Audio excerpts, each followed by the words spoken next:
여러분 안녕하십니까. 시사 매거진 쇼 프레스룸 라이브의 구경호입니다. 저희가 준비한 주요 뉴스로 오늘 시작하겠습니다. 서울 강서구청장 보궐선거에서 참패한 국민의힘이 긴급 의원총회를 열고 김기현 대표 체제로 총선까지 가기로 했습니다.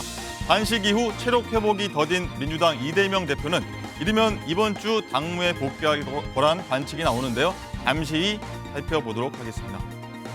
이스라엘 네타냐후 총리가 첫 전시 강요 회의를 열고 하마스를 부셔버리겠다고 말했습니다. 이스라엘은 기상 상황이 좋아지는 대로 가자 지구에 수만 명의 지상군을 투입할 것으로 보이는데 필사의 피란 행렬도 이어지고 있습니다. 집중 분석하겠습니다. 정부의 의대 정원 1,000명 확대 방안과 관련해 의사협회는 3년 만에 총파업도 불사하겠다는 방침입니다. 당정은 이를 의식한 듯 의원 정원 확대 문제를 신중하게 검토해 나가기로 했습니다. 잠시 뒤 핫한 이슈를 모은 이슈집으로 프레스룸 라이브 시작하겠습니다.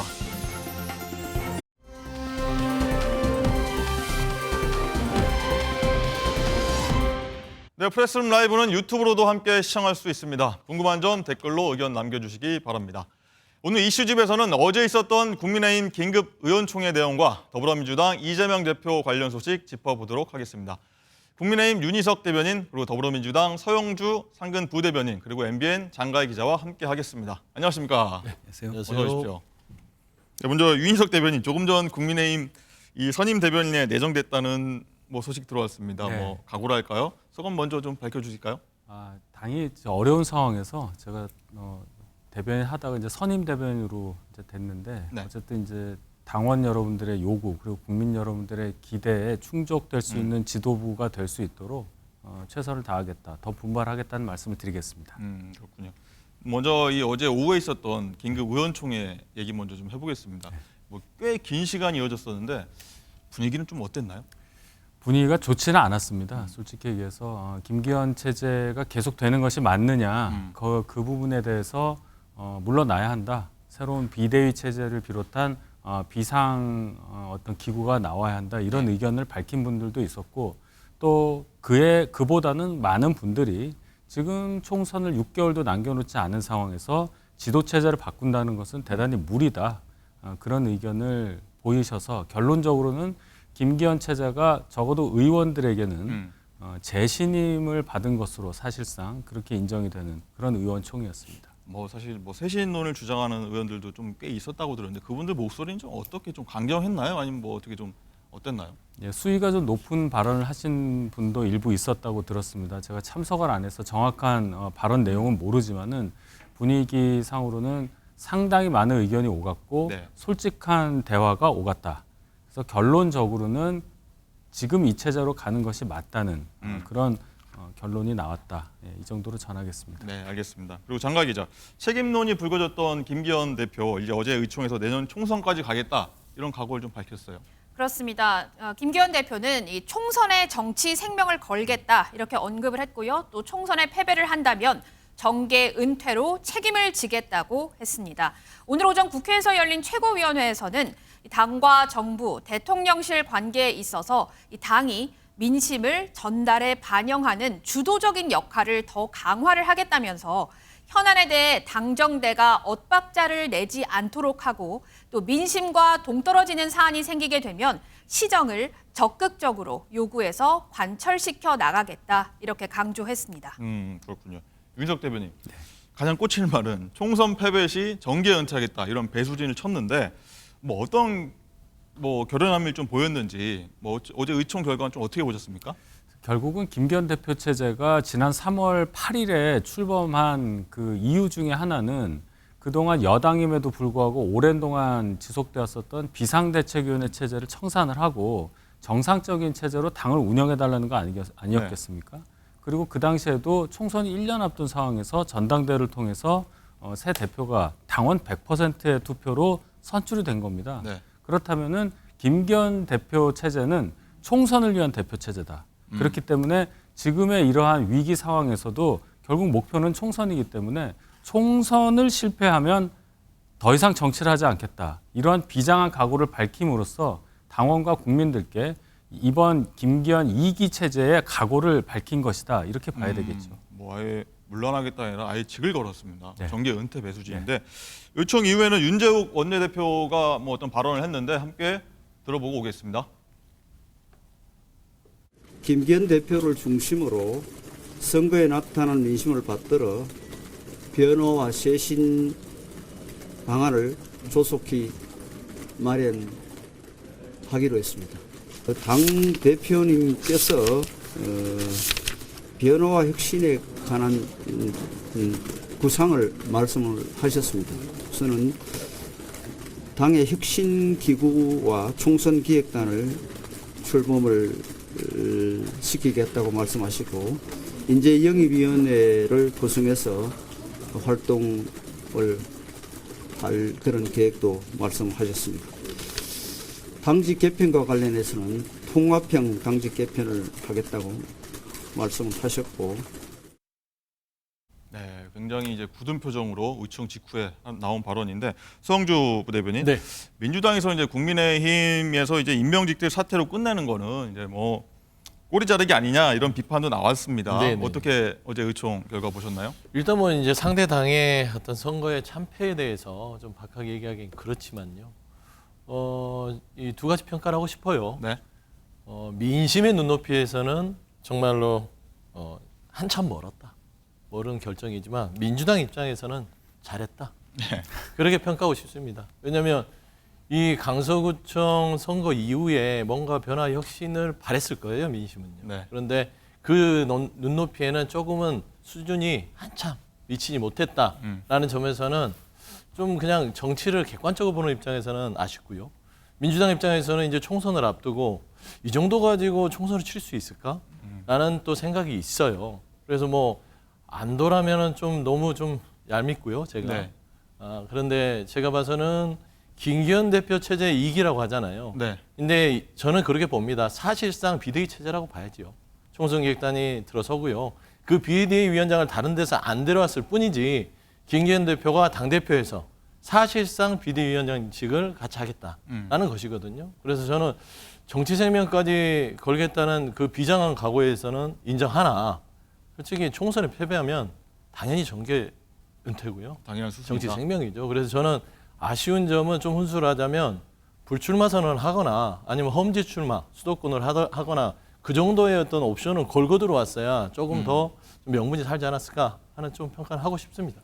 네, 뭐 사실상 이 비대위 체제다 이렇게 말씀하셨는데 또 하실 말씀이 있으실 것 같아요. 너무 많은 말씀하셨어요. 정치인이 어떤 선거 결과나 어떤 국민의 판단에 따라서 거취를 결정하는 것은 맞습니다.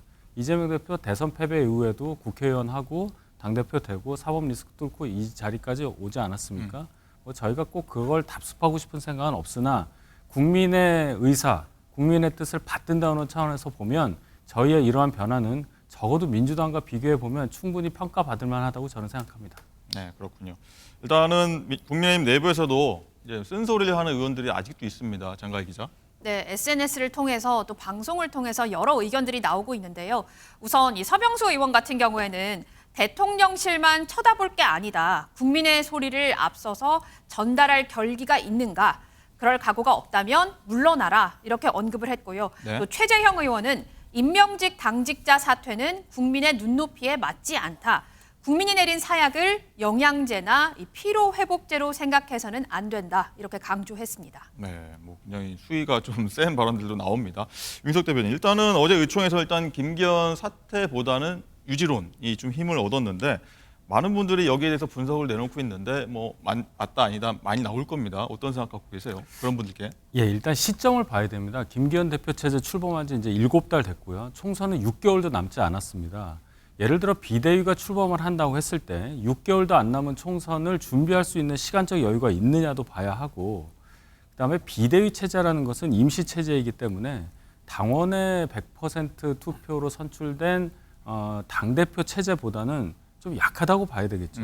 그런 지도 체제로 중차대한 총선을 치를 수 있을 것인가, 거기에 대한 고려도 해야 합니다. 사람을 한 번에 바꾼다고 해서 순간적으로 시원할 수는 있겠지만은 그 뒷일을 도모하고 생각을 한다면 지금 이 체제를 조금 더 고쳐서 인선도 다시 진용을 새로 짜고 국민들이 원하는 방향, 그것을 잘 잡아서 저희가 조정을 해서 나간다면은 충분히 앞으로 남은 6개월 정도 남은 기간 동안에 총선을 충분히 준비할 수 있다는 판단에 이르렀다. 그 결론이 김기현 2기 체제다. 이렇게 정리하고 싶습니다. 네, 김기현 대표 2기 체제.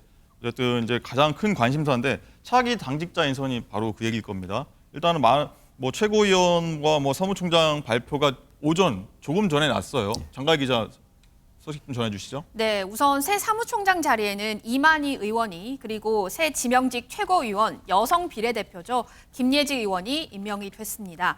정책위의장에는 3선 비윤계로 분류되는 유이동 의원이 내정됐고요. 내년 총선 실무 작업을 주도할 사무총장 자리는 재선의 이만희 의원이 맡기로 했습니다.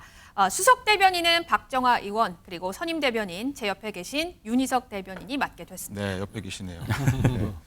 네, 이런 가운데 오늘 최고위에서 나온 대화가 하나가 포착이 됐어요. 뭐 장갈 기자 좀 소개 좀 해주시죠. 네, 이 카톡 대화가 포착이 됐는데 사진 찍힌 거죠? 네, 이 조수진 최고위원이 한 여권 인사에게 사무총장 등 주요 당직자 임명안을 보냈고 이에 여권 인사 황당하네, 김기현 대표 쫓겨나겠네 이렇게 답변을 했습니다.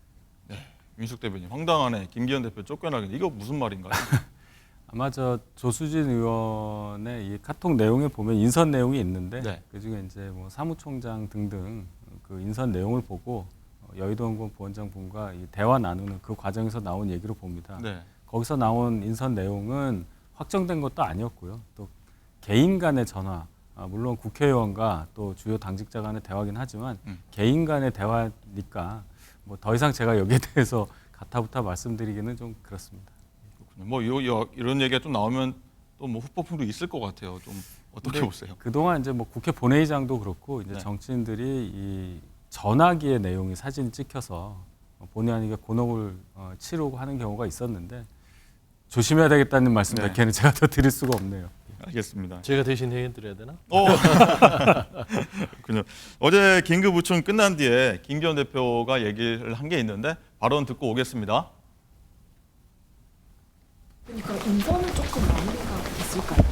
여기서는 통합형 그리고 수도권, 충청권을 중심으로 해가지고 전진 배치된 형태가 됐습니다. 원래 하셨던 분이 다시 인선되실 수도 있는 가능성이 있을까요? 감사합니다. 네. 인선은 이제 수도권, 충청권 중심으로 전진 벤치 형태로 갈 거다라고 얘기를 했습니다.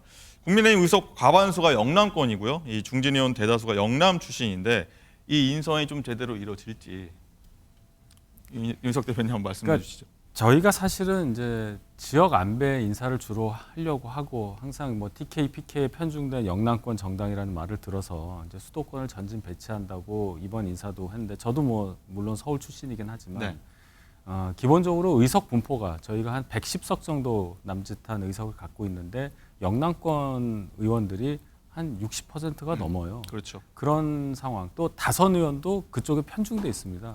당직을 맡기 위한 그 인재 풀이 상당히 좁다. 이런 차원에서 보면은 오늘 발표된 인사 중에 이제 이만희 의원이 경북 출신인데 사무총장 이 외에는 그래도 영남권 인사가 없다고 봐야 합니다. 그런 차원에서 보면 김기현 대표가 얘기한 수도권 중심 그리고 좀 연령대가 낮은 분들 네.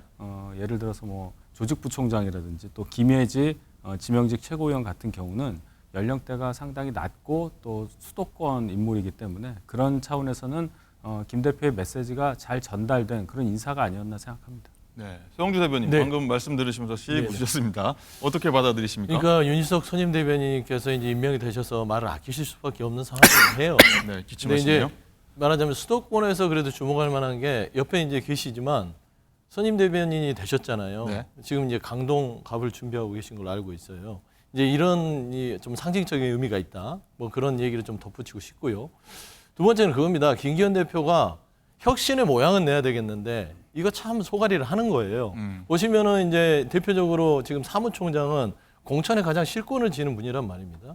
그러면 이번에 민심은 너무 일방향으로 가지 말고 조금 더 넓게 써라라는 얘기예요. 네. 왜 용산의 얘기만 듣고 자율성이 없느냐. 그런데 결국엔 사무총장이 TK 쪽으로 하는 것이고 나머지 주변에 있는 분들도 친윤, 비윤, 반윤까지는 아니더라도 최소한 비윤이라고 분류되는 분들을 포함을 시켰어야 됩니다. 그게 바로 혁신이죠.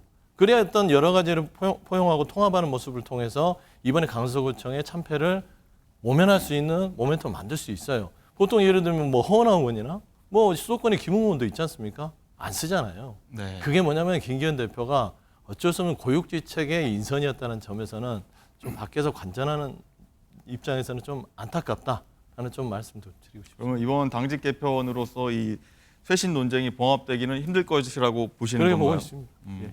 그렇군요.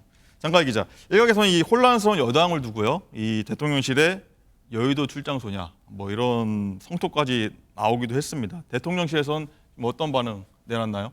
사실 이 강서구청장 보궐선거 이후에 대통령실 반응은 전반적으로는 좀 차분한 기조인데요.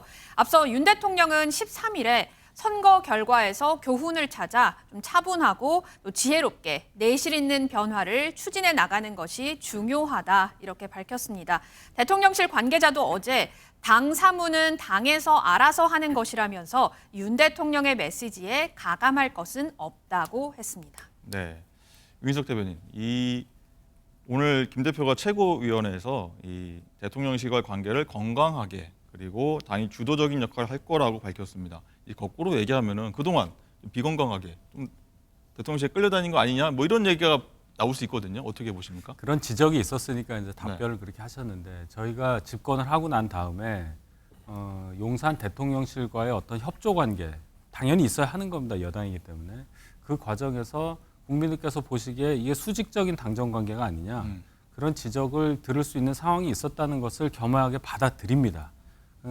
상황상 어쨌든 지금 상황이 뭐 당 총재를 대통령이 겸임하고 이런 상황이 아니기 때문에 지금 말씀하신 건강한 관계라는 것도 당과 대통령실은 같이는 가지만 엄연히 다른 존재다. 그리고 총선을 6개월 정도 앞둔 이 시점에서 네. 총선은 당이 치르는 거다. 이런 기본적이지만 분명한 원칙을 재천명했다고 보고요. 앞으로의 전국은 어쩔 수 없이 당연히 당 위주로 갈 수 있다. 그래서 이 체제를, 이 상황을 당대표로서 새롭게 뚫고 나가겠다. 이런 의지의 표시로 저는 이해했습니다. 뭐 사실 보면은 뭐 김행 여가부 장관 뭐 사태도 뭐 당 대표가 직접 건의했다 이렇게까지 세게 얘기하시면서 앞으로 좀 바뀔 거다 이런 얘기를 하셨잖아요. 그렇습니다. 근데 앞으로도 지금 말씀하신 대로 쭉 이어갈 수 있을까 이런 의구심이 좀 들기는 할 것 같아요. 뭐 공천 문제도 분명히 있을 거고요. 그럼 뭐 시간이 해결할 문제겠죠. 지금 당장 김기현 대표가 각오를 밝혔다고 해서 그것을 국민들께서 다 받아들이기는 어렵겠죠. 뭔가 과정을 보셔야 하고 네. 어떤 일이 이루어지는가를 보셔야 할 텐데 적어도 지금 김기현 대표가 한 인선의 방향이라고 할지 그리고 지금까지 강서구청장 선거 이후에 나왔던 당대표의 발언을 종합해 보면 또 용산 대통령실의 반응도 종합해 보면 이제는 지금 말씀드린 건강한 당정 관계를 통한 정상적인 관계 그리고 총선을 준비하는 당의 단합된 모습 이것을 국민들께서 체험할 수 있으리라 저는 이렇게 기대합니다. 네, 알겠습니다. 이런 가운데서요. 이번 선거 패배 책임을 둘러싸고 홍준표 대구시장 그리고 김진태 강원지사가 설전을 벌였습니다. 장가희 기자. 네, 최근 홍준표 대구시장이 SNS에 많은 의견들을 내고 있는데요. 패전의 책임은 장수가 지는 것이라면서 부하에게 책임을 묻고 꼬리 자르게 하는 짓은 장수가 해서는 안 될 짓이다. 이렇게 했습니다. 네. 여기에 김진태 강원지사, 당이 어려울 때 수습할 생각을 해야지 다 나가라고 하면 누가 수습하냐며 당의 원로가 이렇게 초를 치는 건 보기 민망하다 언급을 했습니다. 이에 홍 시장, 책임져야 할 사람이 물러나지 않고 혼자 남아서 수습하겠다고 하는 게 난센스라며 그걸 초친다고 하는 건 좀 심하다 이렇게 맞받아쳤습니다. 네, 쫓친다 그리고 민망하다. 저희도 약간 그런 느낌이 드는데 서영주 대변인은 네. 어떻게 이 상황 보고 계십니까? 아니, 홍준표 시장이 맞는 말을 했죠. 저거는 정치의 ABC입니다. 그리고 이거는 뭐 행정이든 조직에서 당연한 거 아닙니까? 어떤 기업에서 어떤 기업이 실패를 자초했다. 아주 큰 프로젝트를 했는데 그게 실패했어요? 그러면은 말단 직원이 나갑니까? 팀장급이나 그 본부장급이 사표를 내는 게 당연한 거 아니에요?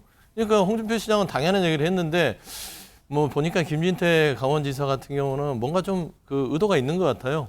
저기 용산에 잘 보이고 싶은 걸 수도 있고요. 네. 아니면 김기현 대표랑 친한 걸 수도 있는데 기본적으로 설전에 있어서는 그냥 모두가 아는 상식에 부합되게끔 전 설전해야 되는데 저는 이번에는 홍준표 시장의 말이 상식에 부합된다라는 측면에서는 더 이상 논평의 여지가 없다. 그렇게 평가하고 싶습니다. 알겠습니다. 윤희석 대변인은 좀 무거우실 것 같아요. 이 설전이. 저희 당의 이제 광역자치단체장 두 분이 이렇게 설전을 나누는 게 저희 입장에서 뭐 반가울 리는 없잖아요. 네.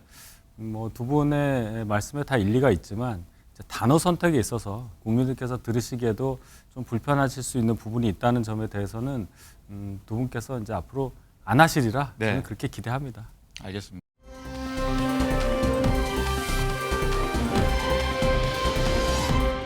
자, 이재명 대표의 사법 리스크가 좀 가중되고 있는데 당장 내일과 20일에도 재판이 있습니다. 서영주 대변인, 네. 당내 분위기 어떻습니까? 지금?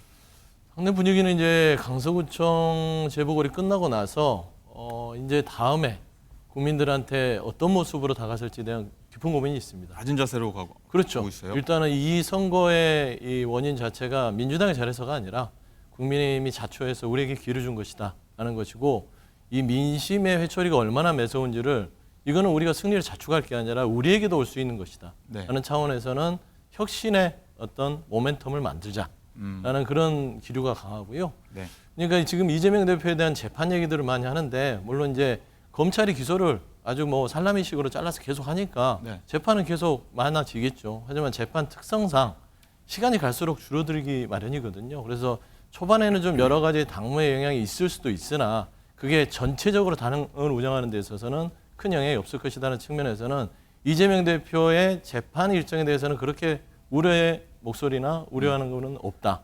다만 지금 어떻게 혁신을 해서 정말 민심의 회초리 속에서 우리한테 오지 않도록 아니면 국민들이 우리를 더 사랑할 수 있도록 정권 심판을 선택을 해주셨으니까 네. 그거를 할 수 있는 당인가라는 걸 보여줄 차례거든요. 그 고민이 크다라는 말씀드립니다. 그렇군요. 일단 이 대표는 지금 건강 문제 때문에 당장 당무 복귀는 힘들고 이번 주 내로 좀 복귀할 수 있겠다. 네. 뭐 이런 지금 관측들이 나오고 있는데 일단 돌아오게 되면 산적한 과제들이 꽤 많습니다. 일단 당내 뭐 비명계 뭐 이런 봉합, 갈등 봉합도 일단은 굉장히 중요할 것 같아요. 갈등 봉합은 10월 9일 날 했습니다. 그래서 그 재보궐 선거에 선거 지원 유세에 와서 네. 당시 얘기를 했잖아요. 우리 안에 작은 차이를 넘자라는 말로 끝난 거예요. 그러니까 대표가 선언을 했는데 이제 사람들은 그렇죠. 말과 행동은 다를 수도 있다. 그러니까 와서 실천을 해야 되지 않겠냐라는 차원인데요. 전체적으로 제가 지금 당 분위기를 전달하자면 원내 지도부도 그렇고 당 지도부도 그렇고요. 지금 현재 그 지난 가결 이후에 대한 내용들이 네. 서서히 다 이제 마무리가 됐고요. 거기에 대해서는 작은 차이로 수습을 하자라는 게 최종 결론이기 때문에 뭐 밖에서는 말은 그렇게 했는데 설마 뭐 가만두겠어? 뭐 지금은 가만두겠지만 나중에 공천에 불이익을 주는 거 아니야? 네. 라는 그런 얘기들이 있어요. 근데 공천에 불이익을 주는 순간 민심의 해초리가 국민의힘에서 민주당으로 오셨다는 걸 알고 있기 때문에요. 네. 그럴 일은 지금 현재는 없다라는 좀 말씀을 드리고 싶습니다. 일단 뭐 체포동의안 가결표든지 의원들 말씀해 주신 건데 일단은 여기에 대해서 입장 발표가 나와야 뭐 일단 선결 과제라고 좀 보는 시각들이 있는데 뭐 입장 밝히실까요? 어떠실까요? 입장 밝히시겠죠. 근데 이제 직접적으로 예를 들면 누구에 대해서 뭐 비난과 비판, 그다음에 징계 이런 부분들은 없다라고 하기보다는 네. 비슷한 얘기를 하실 것 같아요. 그러니까 우리의 차이 부분에 있어서 통합으로 가야만 민심에 부합되고 국민 눈높이에 맞고 우리가 내년 총선에 승리해야만 어떤 정권 심판을 이뤄내지 않겠냐라는 네. 어떤 그런 기조의 톤이 나가지 어떻게 꼭 집어서 하는 자체도요. 그게 또 의외로 돌려서 이렇게 좀 부담을 주는 걸 수 있지 않겠습니까? 네. 저는 그렇게 좀 생각하고 있습니다. 네. 윤희석 대변인. 뭐 국민의힘도 마찬가지지만 이제 상대 당 입장에서도 지금 이 문제가 크단 말이죠. 갈등 봉합 상황. 네. 뭐 어떻게 보십니까? 이재명 대표 입장에서는 통합의 메시지를 내고 싶겠죠. 그리고 아마 그런 방향으로 하려고 노력을 할 텐데 뭐 속마음은 모르겠습니다. 민주당 상황이 그런데 잘 보면은 뭐 수석 최고위라고 할 수 있는 정청래 최고위원이 뭐 외상감 얘기도 했고요. 네. 당내 2인자라고 할 수 있는 홍익표 원내대표는 당에 도움이 안 되는 사람은 공천 주지 않겠다는 말을 공개적으로 했어요. 네. 지금 분위기상 가결파, 가결 투표를 했던 체포동의안에 대해서 그런 분들을 색출하는 건 물리적으로 불가능하더라도 아예 한 명도 징계하지 않고 그냥 넘어갈 수 있는 분위기에 있느냐. 소위 개딸이라고 하는 극렬 지지층을 갖고 있는 민주당, 또 그분들이 지원을 하고 있는 이재명 대표가 아예 그분들의 의사를 무시하고 통합 메시지를 낼 수 있는 그런 위치인가? 그렇게 본다면 이 상황이 그렇게 서영주 대변인 말대로 부드럽게 넘어갈 수 있느냐? 저는 거기에 대해서는 의문을 던집니다. 그렇군요. 근데 하실 말씀, 예. 그런 게 있어요. 아주 뭐 상식적인 얘기인데요. 한 명을 징계하나 모두를 색출해서 징계하나 똑같습니다. 그래서 한 명도 안 해야 됩니다. 그래서 뭐 말씀한 대로 그런 강성 지지층의 요구들은 있을 거예요. 하지만 그 강성 지지층의 어떤 말하자면 마음을 충족시키기 위해서 한두 명을 대표적으로 한다? 그러면 아무 의미가 없는 겁니다. 통합 메시지가. 그렇기 때문에 손을 댈 수가 없고, 홍익표 원내대표나 정청래 최고가 얘기했던 뭐 외상값 발언이나 도움 안 되는 사람들의 얘기를 한 것들은 당시에는 그랬고요. 최근에 아시잖아요. 정청래 최고가 라디오 인터뷰에서 이재명 대표가 작은 차이를 넘어서자고 했더니 내가 언제 외상값 얘기했냐라고 할 정도로 딱 잡아떼는 시집인 떼는 상황을 보면 네. 당내에서는 어느 정도 평탄 작업이 이루어졌다라고 보시면 맞을 것 같습니다. 네, 이재명 대표가 서영주 대변인 말을 듣는지 조언을 듣는지 한번 지켜보도록 하겠습니다. 그리고 이제 지명직 최고위원 인선에도 관심이 쏠리고 있지 않습니까? 비명계였던 송갑석 의원 자리가 더 고민이 될 것 같은데 당내에서 좀 거론되는 인물들이 좀 있나요? 지금 거론되는 인물은 있고요. 언론 보도도 나갔던 걸로 알고 있어요. 그래서 뭐 충청, 그러니까 중원의 충청권의 여성, 네. 그다음에 뭐 비호남, 호남 이런 얘기들이 있어요. 네. 근데 이제 이게 이제 친명계냐 아니냐라는 부분은 잘 모르겠습니다. 근데 최소한 송갑석 당시 전 최고위원이 그러니까 비명 쪽이라고 봤을 땐 그 균형추를 맞추려면 네. 지역 안배를 해서 충청을 하더라도 제 생각에는 아예 친명 쪽은 아닐 것 같아요. 네. 그래서 지금 현재 뭐 대략 윤곽은 나오긴 했습니다만 제가 봐서는 크게 치우치지 않는 인물로 지금 아마 내부적으로 인선이 마무리된 것 같다. 네. 그런 정도 말씀드리고 싶습니다. 알겠습니다. 여론조사 얘기도 한번 해보겠습니다. 어제죠. 한국갤럽 여론조사에 따르면요. 민주당 지지율이 상승해서요. 오차범위 내에서 국민의힘 지지율을 추월했다는 결과가 나왔습니다. 자, 유인석 대변인. 네. 좀 뼈아픈. 네. 예. 어떻게 좀 해석하십니까? 예, 완전히 이 양당의 이 처지가 반대로 됐어요. 퍼센트 차이는 똑같은데 우위에 있는 당과 열세에 있는 당이 바뀌었다. 엄중하게 봐야 되겠죠. 기본적으로 저희가 이번 선거를 치르는 과정을 통해서 국민들께 좋은 모습을 보여드리지 못했고 그 과정에서 또 대처하는 모습도 그렇게 빠르게 또 신속하고 효과적으로 대처하지 못했다는 평가를 받았다고 또 그런 질책이라고 저희는 해석을 합니다. 여론조사라는 것이 저희에게는 약이 된다고 저희는 생각하고 이것을 겸허히 받아들이면서 앞으로 그럼 어떻게 할 거냐 거기에 대해서 준비를 할 텐데 그 첫 시작점이 오늘의 인선 발표였으니까 국민들께 더 다가서는 모습을 보이면서 저 여론조사 결과를 다시 또 바꾸는 그래서 다시 제가 그 여론조사에 대해서 설명할 수 있는 기회를 갖게 된다는 것을 확신합니다.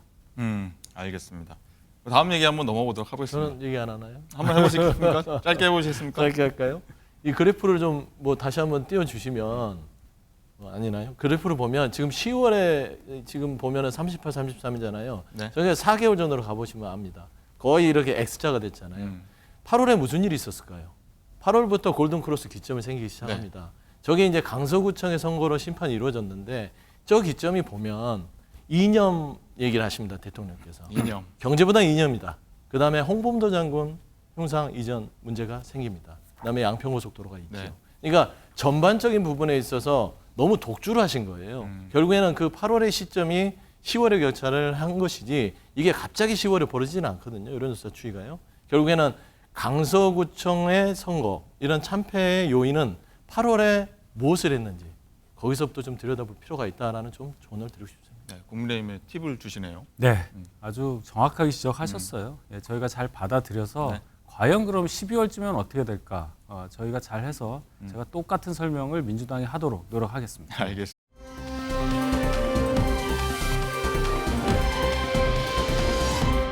안철수, 이준석 얘기를 한번 넘어가 보겠습니다. 계속해서 이제 설전이 이어지고 있는데 자, 장가 기자 한번 정리 한번 해볼까요? 네, 우선 안철수 의원은 자신의 SNS에다가 내부 총질로 당을 망치는 이준석을 제명해 줄 것을 요청하는 서명운동에 동참해달라면서 이 징계 청원 링크를 첨부를 했습니다. 네. 이준석 대표는 안 의원이 자신에 대한 서명운동을 처음 언급했던 13일에 한 라디오 방송에서 정상이 아니다. 이렇게 언급을 했고요. 또 안 의원이 자신을 향해 언급한 윤리위, 내부 총질 이 단어를 두고서 이 단어는 윤석열과 윤핵관의 언어다라면서 안 의원이 보수의 주류 어르신 표를 한 번 받아보겠다고 생각한 것으로 보인다. 이렇게 비꼬았습니다. 네.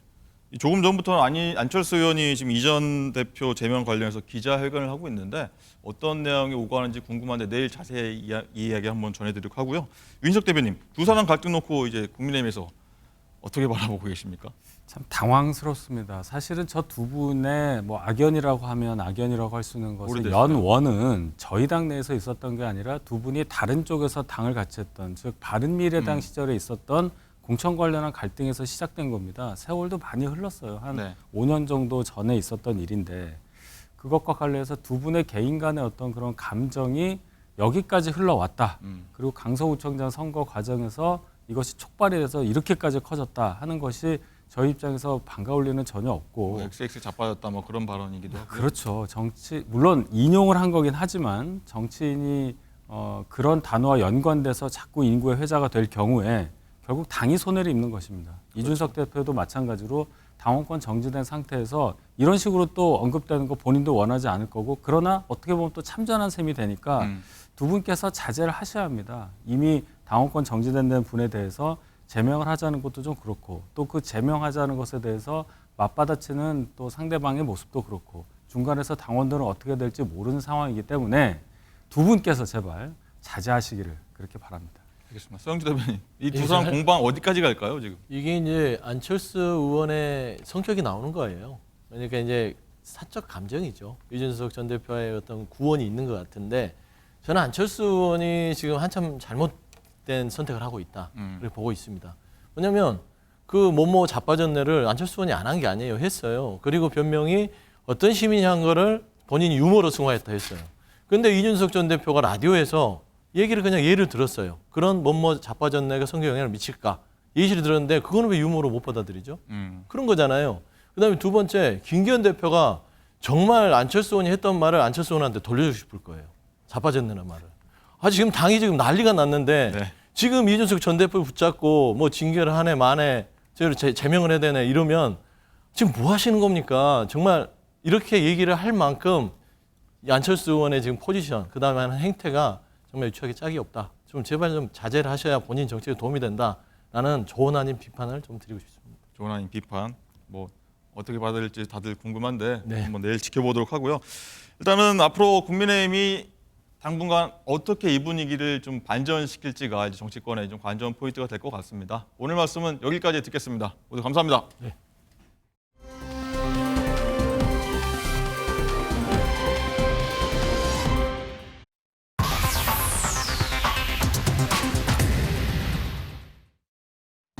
프레스룸 라이브 픽의 한혜원입니다. 먼저 첫 번째 픽입니다. 여성 2명이 지구대에 갑자기 차를 몰고 들어와 난투극을 벌이는 사건이 일어났습니다.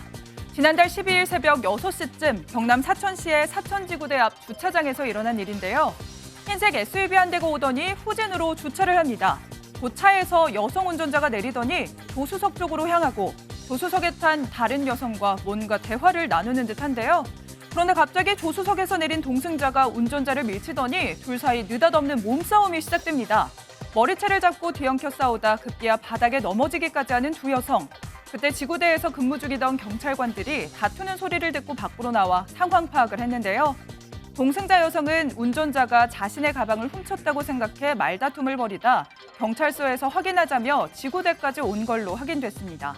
그런데 해당 여성 운전자 음주 측정 결과 면허 취소 수치를 훌쩍 넘는 혈중 알코올 농도 0.15% 이상의 만취 상태였는데요.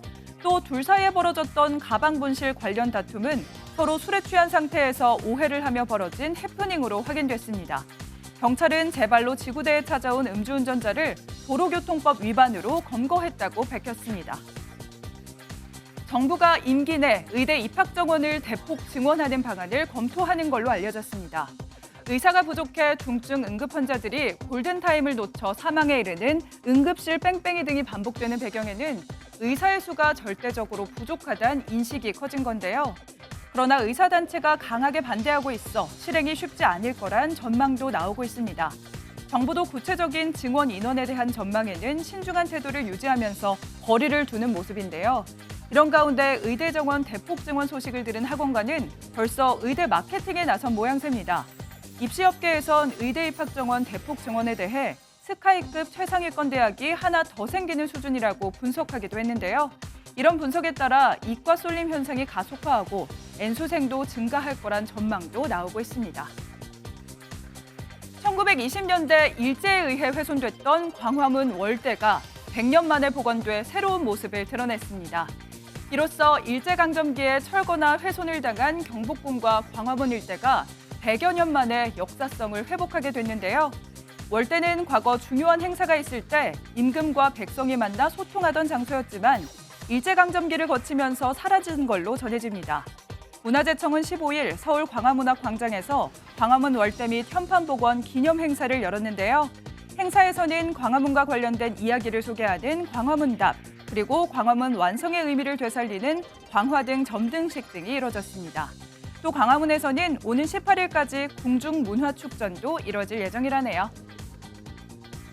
정부가 14일 이스라엘에서 우리 국민 163명을 군수송기로 실어 대피시키면서 일본인들도 함께 태워왔는데요.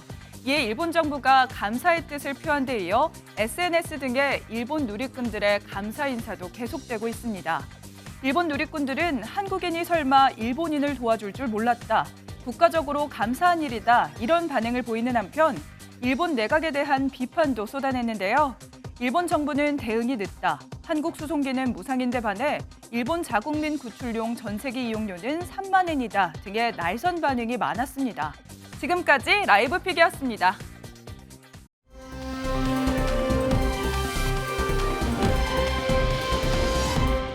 네, 오늘 궁금한 뉴스, 화제가 된 뉴스 오궁금 장가희 기자와 짚어보겠습니다. 자, 친형 부부의 60억 원대 횡령 혐의와 관련해서 법정 공방을 이어가고 있는 방송인 박수홍 씨 얘기해보겠습니다. 박수홍 씨 친형의 요청으로 부모가 법정에 섰다고요? 네, 그렇습니다. 현재 박수홍 씨의 친형은 연예기획사를 운영하면서 회사 돈과 박수홍 씨의 개인 돈 등 모두 61억 7천만 원을 횡령한 혐의로 구속돼서 재판에 넘겨져 있는 상태고요. 네. 형수 역시 일부 횡령에 가담한 혐의로 함께 기소가 됐습니다. 지난 13일 친형 부부의 공판이 열렸는데 여기에 박수홍 씨의 부모님이 증인으로 나온 겁니다. 여기서 박 씨의 아버지는 박수홍 씨의 개인 통장은 모두 자신이 관리했다며 박수홍 씨가 교제하는 여성에게 쓸 돈을 마련하기 위해 현금을 확보해 둔 것이라고 주장했습니다. 그러면서 박수홍 씨가 이 여자 문제, 사생활과 관련해서 여러 부탁을 했다며 적나라한 진술을 하기도 했습니다. 박수홍 씨의 모친은 이번 일로 인한 분노와 또 정신적 고통으로 삭발을 했다 이렇게 토로하기도 했는데요. 네. 또 어떤 얘기 나왔냐고요? 목소리 직접 듣고 오겠습니다. 오늘 증인 신문 대상 되셨을 때 심정이 좀 어떠셨나요? 심정이 좋겠어요? 아들이 이렇게 아들들이 이 모양인데 좋겠어요? 그럼 박수홍 씨 친형을 무죄라고 생각하십니까? 아니 애만 사람 잡는 거 아니에요. 이거 가스라이팅 당한 거예요. 이거 보세요. 이거 기사 보라고요. 오죽해서 내가 여기 나왔겠어요. 내가 오늘 이 걸려서 말이 안 나와 지금. 우리 송이가 와서 엄마 저기 도장 주세요 그러더라고요. 그래서 그래. 그리고 도장을 줬어요. 그러고 나는데 얼마 안 있다가 딱 뜨더라고요. 그게 나 깜짝 놀라서 아니 1년도 안 돼. 새긴 지 1년도 안 돼서 20억짜리예요. 그걸 갖다 지가 해놓고.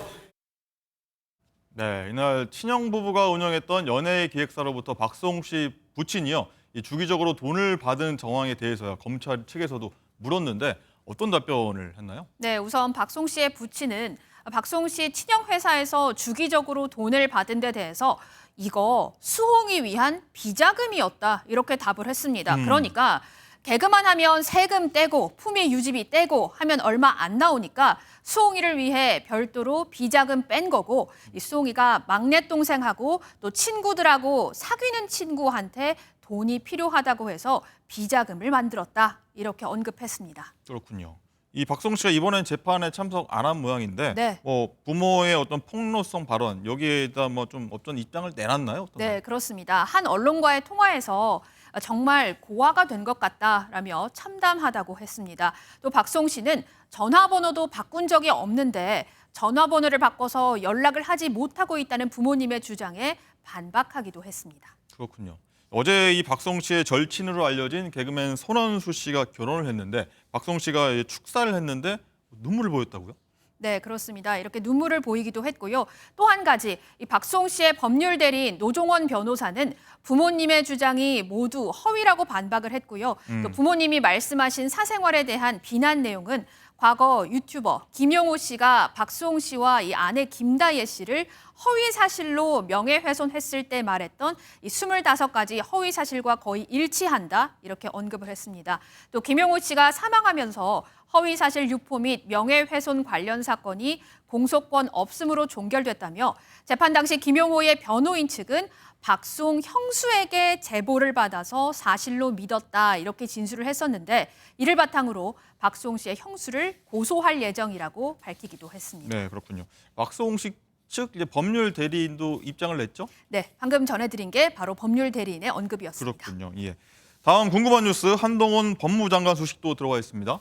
네, 우선 이 한동훈 법무부 장관 자택 현관 앞에 흉기를 두고 간 40대 남성 경찰에 붙잡혔습니다. 사건 개요 이렇습니다. 지난 11일 새벽 3시쯤 정체불명의 한 남성 서울 강남구 도곡동 한 장관 자택 현관 앞에 흉기와 점화형 토치를 여러 개 놓고 갔습니다. CCTV 등을 토대로 용의자 동선을 추적한 경찰은 지난 14일 서울 강동구에서 A씨를 붙잡았습니다. 40대 남성이 이제 어떻게 한 장관 자택까지 갔는지도 궁금한데 또 왜 그랬다는 거예요? 네, 그는 경찰 조사에서 이 범행 동기에 대해서 2년 넘게 자신을 괴롭히는 권력자들 중 기억나는 사람이 살고 있는 집에 찾아가 자신의 심정을 표현하고 싶었다고 진술한 것으로 전해졌습니다. 네. 한 장관의 주소는 인터넷 검색을 통해서 확보했다고 밝혔고요. 특정 정당에 소속된 적은 없다고 말한 것으로 알려졌습니다. 그렇군요. 그럼 경찰이 어제 구속영장을 결국 신청했어요? 네, 그렇습니다. 경찰은 A씨에 대해서 특수 협박, 또 특수 주거 침입 혐의로 구속영장을 신청했고요. 병원 치료 이력 등을 확인 중입니다. 네. 다음으로 이제 그룹 G.O.D 출신의 가수 김태우 씨 얘기도 해보겠습니다. 행사장까지 타고 간 차량이 문제가 됐다고 합니다. 네, 그렇습니다. 지난 2018년이었는데요. 그룹 G.O.D 출신 가수 김태우 씨를 행사장까지 태워주고 그 대가로 30만 원을 받은 사설 구급차 운전기사가 무면허 운전 혐의까지 더해서 징역 1년 6개월, 벌금 200만 원을 선고받았습니다. 네. 검찰 조사 당시 김태우 씨 소속사 임원이 사설 구급차를 이용하면 교통체증을 피해서 행사장까지 빨리 갈 수 있다며 행사 대행업체 직원에게 A씨의 연락처를 알려준 것으로 나타났습니다. 김태우 씨가 구급차를 이동한 사실이 알려지면서 김태우 씨는 변명의 여지 없이 자신의 잘못임을 인정한다면서 공식 사과문을 냈습니다. 오늘 낸 건가요? 사과문? 네, 그렇습니다. 그렇군요. 자, 그랬군요. 지금까지 장 기자와 오금금 자세히 풀어봤습니다.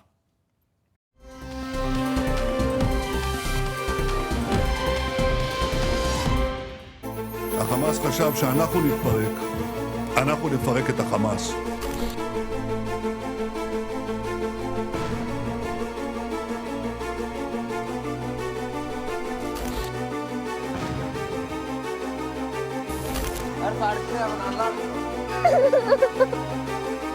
آیات جنگی رژیم کودک Palestinian families, the vast majority of Muslims.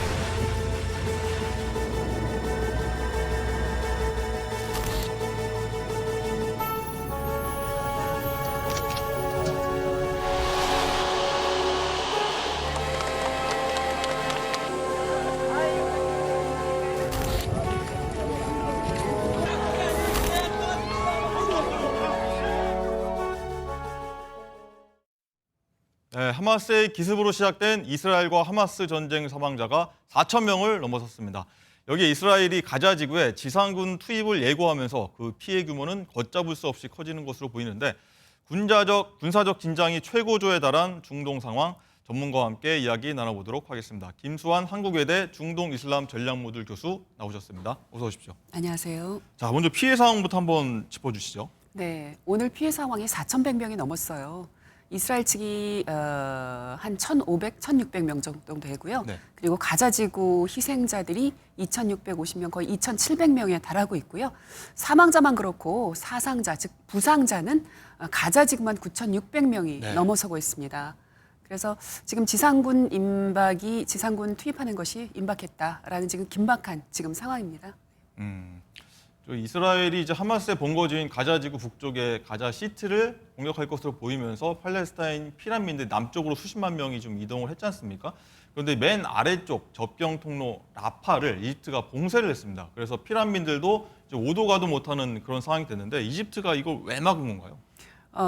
말씀하신 대로 가자지구에서 지금 현재 출입을 가능한 데는 남부의 라파 지구거든요. 근데 네. 거기에 이제 이집트 시나이 반도와 이집트 국경과 맞닿아 있기 때문에 만약에 이 통로를 개방할 시에는 지금 남쪽으로 대피해간 많은 가자 주민들이 그 라파 통로를 통해서 이집트로 또 향하려고 많이 그쪽에 모여 있는 상황이에요. 네. 그런데 이집트는 지금 피해되니까요. 그렇죠.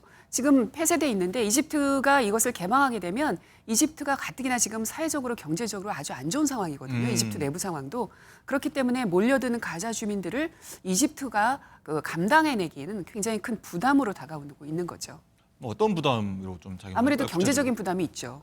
이집트 가자 주민들이 아랍 같은 형제국이지만 네. 아무래도 본인들의 이집트의 경제 상황이 좋지 않거든요. 네. 그렇기 때문에 가자 주민들이 그 많은 가자 주민들이 이집트로 쏟아져 들어올 텐데 네. 그것을 과연 어떻게 처리할지, 어떻게 케어할지에 대한 부담은 분명히 있을 거고요. 아무래도 또 국제사회에서 토니 블렁컨 미국 국무장관이 최근에 또 이집트 대통령을 만나지 않았습니까? 그 자리에서 이집트 대통령이 이 국경, 라파 국경 검문소 그러면 개방하겠다. 그런데 조건이 외국인들과 이중국적자 그리고 국제 인도주의적인 어떤 구호 물품을 수송하는 그런 차량은 통과시키겠다라고 했는데 아직은 개방을 하지 않고 있는 상황입니다. 뭐 한다 만다 얘기가 있으면 임시 뭐 방벽을 세웠다는 얘기도 네, 있고 그렇습니다. 일단은 뭐 열겠다고 하는 외무부 네. 쪽 말도 있는 것 같고요. 일단은 가자지구는요 이스라엘이 6m 그리고 수십 미터 분리 장벽을 쳐서요 뭐 내륙의 섬처럼 되어 있는데 물과 식량 그리고 연료를 모두 차단해서 지금 중세 시대로 돌아갔다 뭐 이런 얘기까지 나오고 있는데 인도주의 위기에 몰려서 일단 물을 공급하기로 했다고 하는데 뭐 이런 걸 더 풀어줘야 된다 이런 얘기 좀 많이 나올 것 같아요. 그렇죠. 사실 식수만 해도 너무나 턱없이 부족한 것이요. 지금 식수를 공급한다 하더라도 지금 남부 지역에는요 이미 식수를 공급한 송수관이 이미 공격으로 많이 파괴가 됐어요. 그리고 이 물을 끌어올리기 위한 펌프조차도 파괴가 많이 된 상태이기 때문에 공급을 해도 그 식수를 제대로 받을 수가 없는 상황이에요. 네. 그렇기 때문에 이 물만 있어가지고 되는 건 아니지 않습니까? 그렇죠. 식량도 있고 지금 많은 피해당한 부상당한 그런 그 환자들이 있기 때문에 이런 데 대한 어떤 구호 물품이 아주 절실하게 필요한 상황입니다. 그렇군요. 또 이 하마스만큼이나 이제 강경 구구파인 베냐민 네타냐후 이스라엘 총리는 하마스를 좀 뿌리 뽑겠다 뭐 이런 강력한 의지를 내비쳤는데 이스라엘은 일단은 육해공을 총동원해서 공세를 좀 펼 것으로 보이고 있어요. 네, 그렇습니다. 지금 이스라엘군이 그 가자지구 주변에 총 병력을 지금 배치시키고 있죠. 그리고 전 세계 예비군을 동원시켰지 않습니까? 수십만 명 된다고 하죠. 그렇죠. 36만 명이라고 하는데요. 그래서 지상전이 임박했다라는 지금 일촉즉발의 상황이긴 하는데 그래서 이 지상전을 대비해서 그리고 그 해상과 그 공군 네. 또 이렇게 지원 사격을 하겠다, 지원 그 공격을 하겠다라는 것으로 육해공 지금 공격을 준비하고 있는 것으로 알려졌습니다. 네, 그렇군요. 또 이에 맞서서 하마스는요 인질과 피난민들 그리고 수백, 뭐 수천 개가 된다고 하는 땅굴을 이용해서 뭐 아래로 해서 좀 저항할 거라 이런 얘기가 많이 나오고 있어요. 그렇죠. 이번에 지상전이 된다면 그것은 좁고 아주 촘촘한 그 옛날 건물, 네. 옛날 건물인 가자지구의 어떤 지리학적인 어떤 지형적인 그 어려움과 이스라엘군이 직면해야 될 것이고요. 또 다른 문제는 땅굴입니다. 아주 촘촘하게 건물과 건물 사이를 연결했다고 하는 그 길이가 무려 약 500km나 되고요. 500km. 네, 그리고 이 지상에서 지하로 40m 정도까지 깊게 파들어가 있는 이 촘촘한 이 터널망, 땅굴 터널망에 억류되어 있는 인지를 어디다 배치해 놓은지도 모르고 그리고 거기 부비 트립이나 이런 폭탄, 이런 함정 등도 설치해 놨을 것이기 때문에 이스라엘군이 가서 이 땅굴전과 지상전, 시가전을 동시에 벌여야 될 텐데 참 어려운 상황이죠. 뭐 이스라엘도 거기에 땅굴 그리고 좁은 뭐 시가지 이걸 대비해서 뭐 미사일도 굉장히 특이한 걸 좀 쏜다고 그러던데요. 그렇죠. 그게 JDAM이라고 JDAM이라고 예. 아주 정밀한 폭격탄이라고 하는데요. 그게 이제 철근 콘크리트 구조물을 위에서 뚫고 네. 밑에 지하 시설을 파괴할 수 있는 그런 아주 특수한 그런 폭탄이라고 합니다. 그래서 이번에 땅굴을 이러한 땅굴 터널을 파괴하는 데 굉장히 효과적인 그런 폭탄이라고 합니다. 네. 그런데 이 땅굴이 워낙 촘촘하게 연결망이 돼 있어서 네. 그 길이가 굉장히 길어서 과연 이런 폭탄으로 얼마나 효과적으로 이 하마스가 설치해놓은 땅굴을 제거할 수 있을지 아니면 파괴할 수 있을지 좀 지켜봐야 될 것 같습니다. 이 땅굴이 굉장히 많다고 했고 길다고 하셨잖아요. 네. 하마스가 땅굴을 왜 이렇게 많이 파는 건가요? 아무래도 지상전에서는 이스라엘과 승산이 없죠. 네. 전력상으로 군사적이나 외교력이나 여러 가지 뭐 정보력으로 인해서 이스라엘군과 하마스는 그 군사력이 이 비교할 수 없이 이스라엘군이 뭐 위에 수십, 수백 있거든요. 배가 되는 거죠. 그렇죠. 그렇기 때문에 지상전에 있어서는 이스라엘군을 이길 수가 없고요. 그동안 여러 차례 수차례 하마스와 이스라엘이 2008년, 2012년, 2014년, 2021년 최근까지 네. 하마스와 이스라엘의 어떤 공격 주고받는 것이 있었지만 한 번도 하마스가 이겨본 적이 없어요. 결국은 피해는 결국 하마스 그리고 가자지구 주민이었고요. 그렇기 때문에 아무래도 땅굴이라는 어떤 자구책으로 인해서 게릴라전에 대비해온 것으로 알려지고 있습니다. 그렇군요. 그리고요, 이제 하마스가 3만 명이나 된다고 하잖아요. 굉장히 많은 인원인데 피난민 속으로 섞여버리면 이 민간인 피해가 굉장히 클 수밖에 그렇죠. 없거든요. 이스라엘이 뭐 구분할 네. 수가 없지 않습니까? 그렇죠. 뭐 하마스인지 민간인인지. 그렇죠. 누가 말씀하신 대로 누가 민간인지 누가 하마스 때문인지 모르고 있거든요. 네. 그렇기 때문에 지금 이스라엘이 가자 시티를 포함한 가자지구 북쪽에 있는 민간인들 대피해라. 대피령이 남쪽으로 내렸고. 내린 거죠. 네. 그리고 이미 그 대피 시한이 지났긴 했지만 그 이유가 물론 인도주의적인 차원에서 가자의 북부에 있는 주민들을 대피하려는 그런 목적도 있지만 네. 이 민간인들을 대피함으로써 하마스 대원을 식별하려는 그런 어떤 군사적인 목표도 있는 것이죠. 뭐 하마스 대원들이 일단은 민간인들을 좀 막고 있다는 얘기도 들고 네. 뭐 볼모를 삼고 인질로 막고 있다는 얘기도 들어요. 네. 뭐 굉장히 쉽지 않은 상황인 것 같습니다. 그렇죠. 하마스 대원 입장으로 인해서는 어떻게 보면 참 이게 해서는 안 될 짓이지만 민간인들을 볼모로 잡고 민간인들 속에서 자기들이 작전을 수행해야 되고 그렇다면 민간인들이 있으면 아무래도 이스라엘이 쉽게 공격을 해오지 못할 것을 잘 알기에 네. 민간인들이 남쪽으로 전부 대피하는 것을 원하지 않는 상태라 그것을 막고 있고요. 또 더 안타까운 상황은요. 하마스가 막지 않더라도 가자 북부에 사는 그 가자 주민들 일부는요. 여기가 내 땅인데 내 고향인데 내가 어디로 가느냐. 사실 그 가자 지구가요. 폭이 10km고 이 길이가 40km밖에 안 돼요. 뭐 부산의 절반 정도 네, 세종시 하죠. 정도밖에 안 되거든요. 예. 뭐 근데 200만 명이 넘게 살고 있고 230만이 넘고 살고 있고요. 북부에는 110만 명이 살고 있는데 네. 그 사람들이 남부로 피난해봤자 어디로 가겠어요. 뻔한 거거든요. 그렇기 때문에 일부 북부 가자 주민들은 내가 내 집을 안 버리겠다. 나 여기 떠나지 않겠다. 목숨을 걸고 이런 분들도 또 계세요. 너무나 안타까운 상황이죠. 네. 그리고 이제 하마스의 배후로 의심받는 게 이란이지 않습니까? 뭐 이란이 이스라엘이 이제 가자지구 지상전을 이제 펼 경우에 개입할 수밖에 없다고 이제 경고를 했습니다. 이란이 직접 뛰어들 가능성이 얼마나 된다고 보세요? 어려운 질문인데요. 아마 많은 전문가들이 예측을 하는 것처럼 이란이 이번 사태에 직접적으로 개입해서 확전시킬 그런 가능성은 매우 낮다고 봅니다. 낮다. 예. 왜냐하면 이란이 직접 그랬을 것이면 아마 하마스의 공격 초반에 헤즈볼라를 통해서 같이 공격을 했을 것이고요. 헤즈볼라. 네, 지금 여러 가지 국제 상황을 볼 때 미국과의 관계도 그렇습니다. 미국과의 관계가 어떻게 보면 모종의 해빙 모드가 서서히 무르익고 있거든요. 그래서 한국에 동결됐던 그 석유 수출 자금 60억 달러가 그걸 풀어줘서 까따를 거쳐서 이란으로 들어가고 있는 상황인데 만약에 이란이 이번 사태에 직접적으로 개입한다? 그럼 이걸 다시 동결하겠다라는 그런 또 미국의 또 발표도 있었고요. 이렇기 때문에 이란은 이러한 직접적인 개입으로 인해서 이 지금 현재 상황을 또 악화시킬 수 있는 그런 상황을 만들고 싶지 않을 거고요. 또 이란 같은 경우에 최근에 금년 3월에 중국의 그 중재로 사우디아라비아와 외교 관계를 수립을 했어요. 네. 정상화를 했어요. 그렇기 때문에 이 굳이 사우디아라비아는 팔레스타인을 지지한다고 했지 않습니까? 네. 아랍국들과 관계를 또 이렇게 악화시키면서까지 이번 사태에 직접적으로 개입하려고 하지 않을 것 같습니다. 어쨌든 이 헤즈볼라 얘기를 해주셨는데 네. 친이란 세력이지 않습니까? 네, 때가 되면 행동하겠다고 직접 네. 얘기를 하는 상황입니다. 어쨌든 헤즈볼라가 만약에 개입을 하게 된다면 혹시나 이 이스라엘과 하마스의 충돌이 뭐 많은 분들이 좀 우려하지 않습니까? 제5차 중동 전쟁으로 번질 수 있다. 이런 가능성에 대해서는 아직도 그래도 좀 낮게 보시는 건가요? 네, 만약에 헤즈볼라가 참전을 하게 한다면 그것은 상황이 좀 어렵게 돌아가게 될 것이에요. 왜냐하면 헤즈볼라가 만약에 이번 하마스와 같이 공격을 지금은 이제 국지적인 공격만 하고 있잖아요. 네. 국소적인 공격만 하고 있는데 직접적으로 전면적으로 공격을 하고 하마스의 공격과 같이 가담을 한다면 그것은 헤즈볼라 단독적인 독단적인 결정은 아닐 것이에요.